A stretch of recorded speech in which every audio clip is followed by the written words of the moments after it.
Welcome back to another video. AnthonyRomano here. Today we're going to be discussing another fat loss accelerator, which you can find in the Keto Shred program, one of a dozen that are actually in there to help you get to your goals, build muscle and burn fat, possibly even at the same time, amongst the dozen of other strategies that don't entail you to simply lower your calories into the same old bro diet that everybody else does. So if you're interested in the Keto Shred program, it's currently on sale until June 21st. It's dropped 35% from $64 to $41.35. I highly recommend you take advantage of this for the summer and get in the best shape of your life. So the Keto Shred program is my Mona Lisa, but I actually have some other free courses coming out that'll be available for a limited time only for the subscribers of this channel. Keto Secrets courses coming out. That's my Sistine Chapel. If the Keto Shred program is the Mona Lisa, that's the Sistine Chapel. And also, say hello to Daisy. Okay, I brought Daisy out here to film some videos of me because people were harping on me for my setting. So whatever, I'm in a park and I got my dog. How much more do you want? Look at her, she's graceful. So, the fat loss accelerator we're talking about today is raising protein on a ketogenic diet. So this is a topic that gets so overlooked, and I have a dozen other videos on this, but this one's going to take a little bit more of a fat loss oriented approach. So what you have to realize here is that the keto community often demonizes protein. They say, oh, you can't have high protein, it's going to kick you out of ketosis, yada, yada, yada. But you have to realize, first of all, the depth that you're in ketosis does not actually matter that much. All that matters is that you're in the pool. It doesn't matter how deep you are in that pool. So as long as your body's actually tapping into ketosis and tapping into endogenous fat stores to create those ketones, you're going to be losing weight at a very accelerated rate. So, protein, how does that fit in? Well, we already know that protein, it has many functions. It provides the precursors to neurotransmitters in your brain. It is going to be the substance that builds your muscle. It is essentially the bricks that build a house, okay? And when we're getting into how to use and manipulate protein intake to actually get more fat loss, you have to realize that protein is the most thermogenic macro. And I've actually experimented with higher protein doses, and essentially if somebody's in a very aggressive fat loss phase of keto, one of the things you can do, an accelerator that you can use to get more fat loss without really changing your calorie amount, is raise the protein, especially at the expense of fat. So this is highly detailed in the Keto Shred program. But at the end of the day, when we're talking about making a quick video applying this, what it means is if you raise your protein, you're actually putting more metabolic demand on your body to tap into and mobilize its own fat stores. So think about what I said before. Protein's the most thermogenic macro. So when we're talking about your body's effort that it takes to actually assimilate and use that protein, I have no clue what you're doing here. Do you want to come down?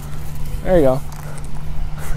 So, if your body, by the way, Daisy eats full keto diet. I get her high quality grass-fed meat. So, and I'm going to take her in soon. Time for the cookout dad glasses. So, when we're talking about raising the protein, how does this actually make you lose more body fat? Well, you're putting more metabolic demand in your body, and this is what fat loss comes down to. This is why when people say lower your calorie intake, that can work, and it will work to a certain extent, but eventually you'll have to get a hormonal leverage on your body and lower your insulin. So, essentially, fat loss is all about gaining leverage on your body's fuel economy. And one way to do this is, of course, lower your calories, but you can only lower them to a certain point where your body thinks, shit, we can't burn through any of this body fat, or else we're not going to have anything left to survive next week. So you don't want to run into that problem, and the way you can fix that is, of course, ketogenic metabolism, which our ancestors were meant to tap into every year for some part of the year when sugar was scarce.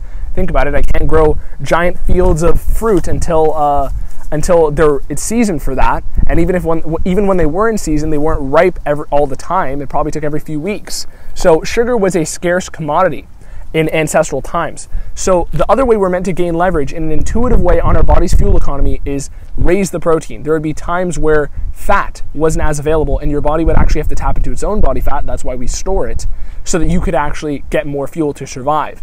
And this is the way your body is meant to operate. So, raising the protein. If you think about how much energy it takes to actually burn protein, you're realistically not actually taking in 4 calories per gram for every gram of protein. So think about that. Everybody always says fat is 9 calories a gram, carbs are 4, protein's 4.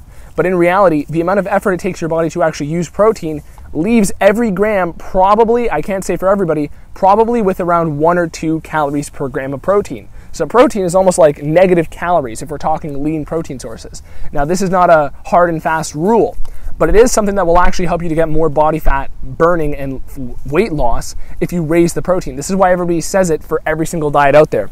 So in reality, when we're talking about raising that protein and you stick to your ketogenic metabolism, but you drop the fats maybe to around 60%, and then if you have to truly go lower and tax yourself, maybe around 50. I never really recommend a woman to go lower than 60%, but this also depends on how many calories you're taking in total. So when you raise the protein and you lower those fats, your body now has less fuel to work with externally, and that puts more demand on your body to produce endogenous fuel. And basically, with the protein added in, you're putting in more metabolic stress. So your body not only gets more amino acids, more precursors to build and create anabolic processes in your body, but it actually now has less fuel to work with, forcing more demand on your body to create that fuel to sustain those processes. So one topic I'm actually quite interested in is, I almost feel like, this is a little theory of mine, raising protein passes to not too high of a level, but a higher level will almost tax your body more than fasting entirely. So essentially, you're telling your body that you're still eating and it has work to do, but that work is going to take more effort. So that actually might be easier because your body always reaches homeostasis, especially when you start to fast for prolonged periods of time. Now, if you look into works from Dr. Ted Naiman and other people in this community, you'll see the PE diet, where it always entails raising protein to actually get more fat loss. And of course, I do agree with that. You're going to feel more satiated if you raise your protein because your body's going to regulate other hunger hormones based on how much protein you've consumed for the day, because that is necessary, right? Carbs and fats are just carbon sources. They're energy. They're secondary because your body can actually store energy in the form of fat. It can't store protein as effectively. And sure, a lot of this will turn into glucose. Some of this will, almost half of the amount you're consuming if you're consuming in excess.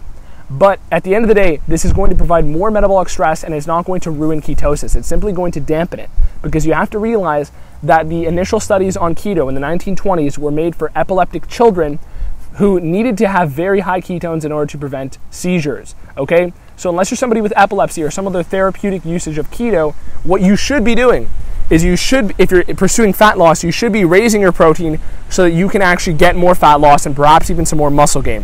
And one of the ways I recommend this is by having a whey protein shake post-workout.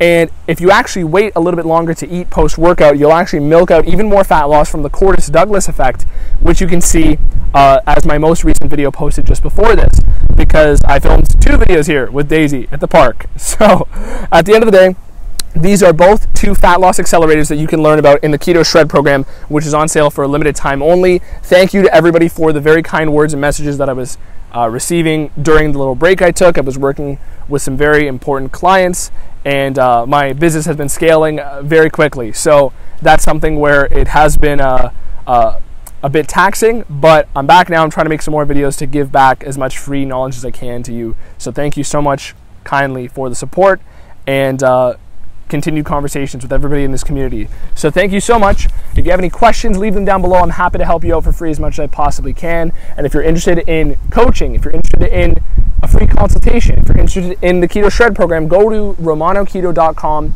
and I'll be happy to help you out as much as I can. So that is it for this one. Make sure to subscribe and click the notification bell. Me and Daisy got to go home now. So, ciao. Anthony Romano. Peace.